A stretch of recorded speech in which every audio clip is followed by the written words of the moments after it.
Hey, Friendsgiving is coming up. I don't even know if you celebrate that, around Thanksgiving time. It's Rob and Lizz, his radio, where friends just get together and have their Thanksgiving. Yeah. It's called Friendsgiving. You know this. I'm not telling you anything new. Usually it's younger people whose family is either far away or their family is super close that they just want to get together with their friends outside of the family gathering for Thanksgiving. And it's Generation Z right now that is celebrating a lot of Friendsgiving across the nation. If you're wondering, okay, what's the ages of that? The youngest Z is 10. The oldest is 25. Okay. So your young 20-somethings are doing the Generation Z Friendsgiving. And they have a hack. They're like, forget all the trimmings of Thanksgiving feast, do pizza. Pizza. They said, you know what? You can have somebody deliver it, first of all, and it's cheaper than putting out the turkey and the dressing and the different types of stuffing and all the dessert. And it's minimalizing everything. And so it's like pizza, if you want to bring a side, you bring the side or help pay for it. Yeah, and I think that's a great way to go about it. To me, Thanksgiving, Friendsgiving is all about the relationship. Yes, we love the food. We love the turkey and the dressing and the whatnot, but it's more about that relationship and getting together. So I love hearing people that celebrate these holidays uniquely and differently. It kind of opens up your world a little bit. Well, in the newsroom is Scott Watson. You're what, 24? Because this is the whole Friendsgiving thing for you, right? Yeah, I'm 24. Back in the day. This reminds me of something fun.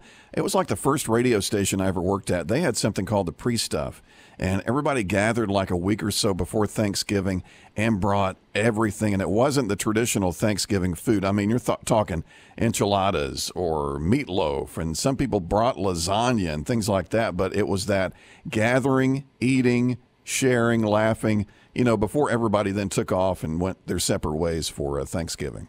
With their family. Yeah, we're doing that as well. And that's what we asked. What are you doing? Like for the station, we are. Oh, you mean the people who. Yes, okay. Yes. Everybody's getting together the Friday before Thanksgiving. We're calling it our Friendsgiving. Well, thanks for the invite. It should be in your inbox. Thank you. Okay. But like last year, I brought a bacon cheeseburger meatloaf recipe because nobody wants to have turkey on the Friday before and then again and then all the leftovers. I remember that gave me gas. It probably did. It was meatloaf. Yeah. So. Oh. You're listening to Rob and Lizz in the morning. His radio. I think he really felt lonely. I mean, at first it was like an escape. Got to get out of here. I don't like it at my home anymore, and left. Was gone for days. There was all this search. They even closed things down because he was missing. Finally came back home. He decided, missed the comforts of home. I think that's what it was. Missed mom's cooking.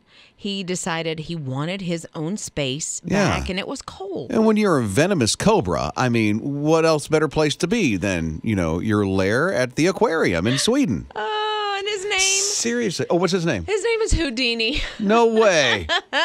I love that because the escape artist. Right, he did disappear, and they spent a good little while looking for him. Well, they closed the whole place down. Yes. It's like, this is dangerous. There's a venomous cobra that is on the loose. They think he went for, a stroll in the neighborhood. Yeah, they honestly don't feel like he actually left the zoo or the aquarium where he lives. They just couldn't find him, so he was behind something somewhere. Just just doubt the door curled somewhere. Well, yeah, I feel but like. Came home, it was all of a sudden it was like, there he is knocking on the door. You're listening to Rob and Lizz in the morning on his radio.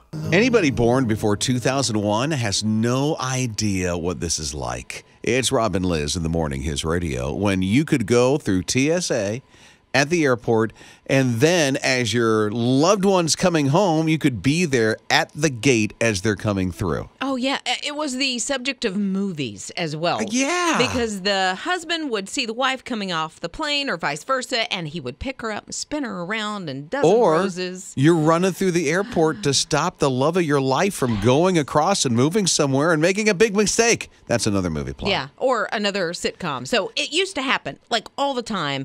I came home from a mission trip once, and my kids were waiting for me with flowers at the gate, and it doesn't happen anymore unless you're in California. I had a friend who had a briefcase, and they're running through the airport, and they got to the terminal where the person was to get it onto the plane for them, and they fell onto the ground. And wait a minute, that was Dumb and Dumber. Oh, I've never seen that movie, so I didn't even know. You didn't even know that was a no. movie? That's Jim Carrey. All that to say that in Ontario, there's an airport that's allowing that to happen again. Yeah, they are. They have decided at this very small airport that they will allow people to walk up to the gate, to the terminal, to welcome your family members, with a sign that says, I love you, I've missed you, all those things. That is so neat that can happen again at certain places. And this is up in Canada. Now, I'm going to say that you have to still go through some type of security Yeah. and get almost like a hall pass to be able to go to the gate. So I don't know if it's going to be open for everybody, but... But at least that's one airport. It's is. happening again. Yeah, and I do hope it migrates around the world. At certain places. Yeah. I mean, you still have to be safe. Right, because like Heathrow or Atlanta Hartsfield, it'd be a little more difficult. Lots of people. You're listening to Rob and Liz in the morning. On his radio. So off of Catalina Island, here's a group of guys and they're scuba diving. And then one of them got in trouble. I mean, he had a hard time. And so mermaids came to rescue him. That is so cool. Was it porpoise? Mermaids. It was porpoise, wasn't it? No, it was dolphin. mermaids. It was dolphin. It was mermaids. Seal. Mermaids. Okay. It was some ladies that were literally training to save people as mermaids. This is a thing? It's a thing, yes. That's wild. Like, I need to know more. They're Like, doing how? a mermaid rescue course, and they literally were dressed as mermaids with the one fin and everything. And when they heard someone was in trouble, they were close by with the training that was going on. It's like, hey, let's put our skills to action and save this guy. And if you're in trouble, what a place to get in trouble where somebody's actually learning how to save you. It's become a popular sport, this mermaid thing, in that area. This sounds like so much fun. I don't know. Have you ever tried to, Rob, swim like a mermaid? Or a porpoise, I'll No. say. Okay. No, nor like a porpoise. Maybe like Aquaman, but no. Okay, kind of like Aquaman, where you don't, flip your legs. I never... Scissors? No, I don't flip my legs I like didn't know scissors. how to describe that. But like you're swimming, where, okay. Yeah. But you keep your legs together and Right. you're more swimming like a fish. Yeah, like Aquaman. It makes it harder. I don't do the porpoise thing because I can't make the noise. Sure you can. Let me hear it. I can't. No, it don't work. No, that's a monkey. What Okay, was that? One more time? That Wow. I'm out in the African bush. Sorry. You're listening to Rob and Liz in the morning. His radio. What's on your mind, Ryan? Hey, listen, I just want to thank you, man. I was listening to you I listen to you all the time, but about a month ago, you mentioned like Pluto TV and all those places. I live where the jets and airplanes come right into Myrtle Beach, so everything I got was getting knocked off. I mean, it didn't matter. My computer's getting knocked off, but I got a Fire Stick, and man, there are about 20 different places now on there that give you free TV. Yeah, right. You can get news. You can get news at the actual time. It's on live news. Right. And, man, I just want to thank you because now I couldn't watch the movies in 10 years. And it's a whole new world. Yeah, and it's free. You know what else, Rob, opened up my world to is the fireplace that's on free TV. It's a fireplace that even crackles like a real fireplace if you don't have one. No, I didn't know. I didn't know that. Yeah. You got to try it out, man. They even got a channel your dog can watch. It's called Dog TV. Plays music and dogs are running on the screen, and my puppy sits there and watches it, dude. See, and mine doesn't. I tried the dog TV. I have 2 dogs, and they're disinterested. They don't care. Oh, Charlie is all in. That's our Really? golden doodle. So they make these little noises like the little squeak toy or the here boy, love you, that kind of thing. And that's what gets the attention. But she will watch the dogs run down the beach or, whatever's happening. All in. I watch it, and I'm riveted. My dogs just don't care. Rob and Liz in the morning. On his radio. Melvin and Romello are best friends at school, and wait till you hear what happened. Oh, man. It's Rob and Liz on his radio. So Melvin has these really old kicks, right? Really old shoes. And he's been wearing them for so long that now the other classmates make fun of him because of his shoes. Yeah. They started noticing that they were kind of falling apart, and so they pointed it out. And Melvin's had some issues with other classmates for a little while because he's a little smaller than they are. And so they've also found that and are kind of teasing him about it. And Romello, who is his best friend, takes up for him. He A does. lot. Romello, who is a lot shorter than Melvin. Romello is like 4 feet 6 inches. So it's an interesting pair Yeah. to see these two together. And Romello's like, I understand what it's like getting bullied because look at my size. I'm always picked fun of all the time. Romello had this money saved up. He decided he's going to use that money in his allowance to buy Melvin some new kicks. Isn't that cool? He could have saved his allowance to do anything. To do, get his Game Boy. That was a throwback. Get his game. Hey, this Game Boy. And, or anything. Be able to do something fun. But instead, he said, look, my friend's shoes are falling apart. I got this money. Why don't I just make his day? Yeah, and he didn't get, the generic brand. Oh, no, he didn't. He went out and got some Nikes, man. If you're going to get the kicks, you got to get, especially when it's your friend, you want your friend styling. So he got him some kicks. Nobody's making fun of them anymore. Rob and Liz in the morning. On his radio. Yeah, I love when couples or families have special little signs, whether it's like a little scrunching of the nose or, whatever they do just to let each other know, I see you, I love you. And lots of families have like little special things they do like this.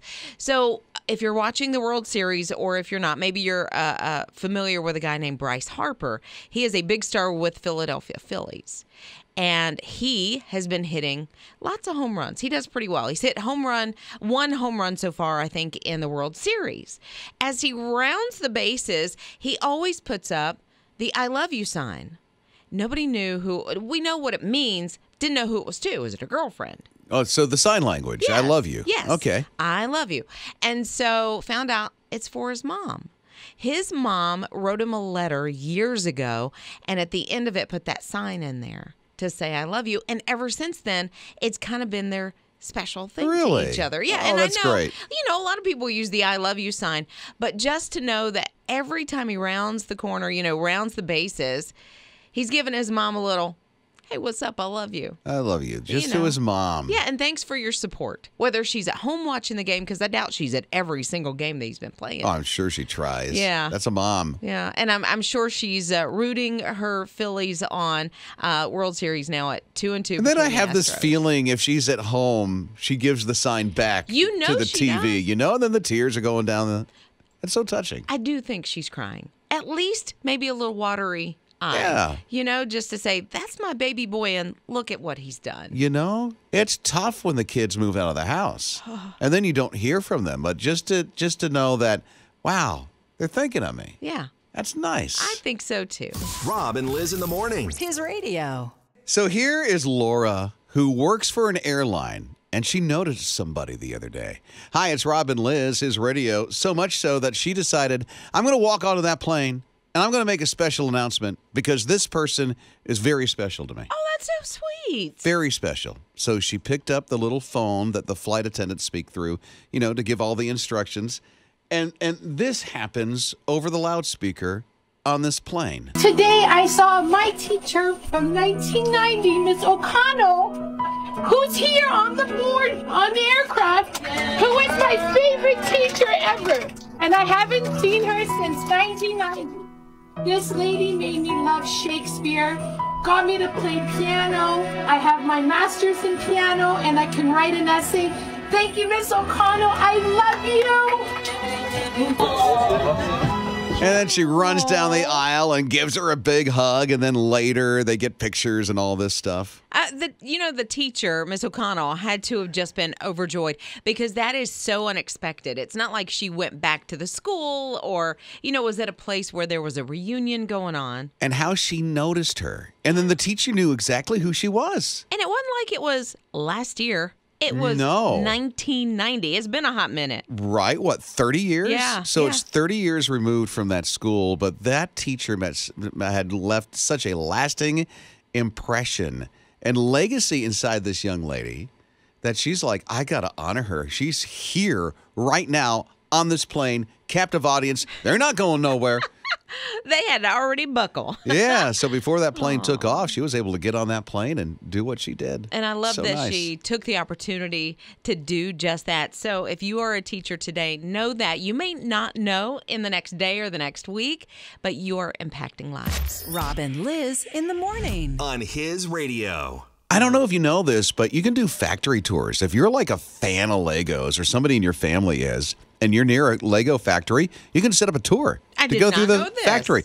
I mean, Scott Watson, who does our news, will tell you because he's like a Lego aficionado. Yeah, I've stepped on one, I think, this morning, See? hobbling around. Did you I mean, really? My son has them everywhere, and I find pieces in the hallway and downstairs because he takes them all over the place. But he is a huge Lego fan. He's into the Star Wars sets now. So, the TIE Fighter and the Boba Fett ship. He just got that one. That's cool, man. That is Yeah, cool. they don't make the ones that I grew up with were nothing like the ones they have today. No. And they're They were rare. so basic. You can't even get those anymore. The ones. As a matter of fact, there is a Lego vault that has all of the original stuff in it. They've saved every piece. Oh my goodness. They have. And the child, all the bricks, all that stuff, that you can't get your hands on anymore. And if you have a set and it's mismatched and you can't find all that stuff, even the stuff, this goes back to the 1960s. I didn't know Lego's been around since the 60s. They've been around since the 60s. And Christensen's home and his factory, his first original one, the guy who developed Legos in the first place, Yeah. that's available for tours, but they've got this vault somewhere that has every single one of these sets untouched, unopened, just so that they can preserve Lego's history. I'm trying to go back in my mind to think what Lego sets would have been around back in the day, like an NSYNC version back in the 90s. In sync? Magnum PI in the 80s. Like what kind, because they do. Well, they Scott take- has them all. I still remember the little blue spaceman. That I was sort of the remember little the bit. Remember the spaceship and Yes. the little spaceman? That was kind of the one I Here's had. the thing about the vault. Nobody's allowed in it. So, Then they do what's all the these point? tours so you could do all that because they want to preserve the history. But if nobody can play with them, what's the point? They don't want you to play with You them. know They're what? saving them. No. They're Do like, they have this a is window what we that have. you can kind of like look through the window. No, it's deep, dark secret. Man, I bet the president of the company and the vice president, CFO, CEO, they go into this vault every day at lunch and they just play their hearts out. No. They have the white coats you have to put on. No, let me have my dream, Rob. Rob and Liz in the morning. On His Radio. I usually don't tell you to do stuff. Okay. But I'm going to tell you to do this. Drop that app for Hallmark. Yeah. No longer do you have to pay for seeing those Christmas things on the Hallmark Channel app. The streaming app Yeah. for Hallmark. Forget it. Get rid of it. And there's like 3 of them. Yeah, get rid of them. Okay. But why? Because So here's the thing. I'm shocked that there's no pushback from Liz because Liz is all into this Christmas stuff. Well, I said, but why? But why? Why do I need to get rid of them? Because they're all streaming on Peacock now. So what? Yeah, Hallmark is now on Peacock. So if you have the Peacock app, I do. and that's a streaming service. So if you're paying for it, why pay for Hallmark? Because I actually pay for both. But I only had a 30-day trial on the Hallmark so that I could watch for 30 days. Just delete it. You don't need it. Yes. Yes. No. Yes. Yes. You're I will agreeing. do that. You will. Good. All right. I will be completely transparent. I don't watch Hallmark outside of Christmas movies. Okay. So why pay for it if I can get it on Peacock, which is something I already pay for? Okay. I was expecting more pushback, but Well, no. she's 'cause- on board. Listen, you didn't take my Christmas movies. You didn't take my hot chocolate. You No. did not They're take over on my Peacock. Christmas tree. No, I didn't. Nor will I. Okay, good. Thank I'm not you. going to do anything with her Christmas tree. Thank you. You're welcome. And enjoy a Hallmark on Peacock, I guess. There you Yay! go. What if I tell you to delete the Peacock app? Then we have a problem. There we go.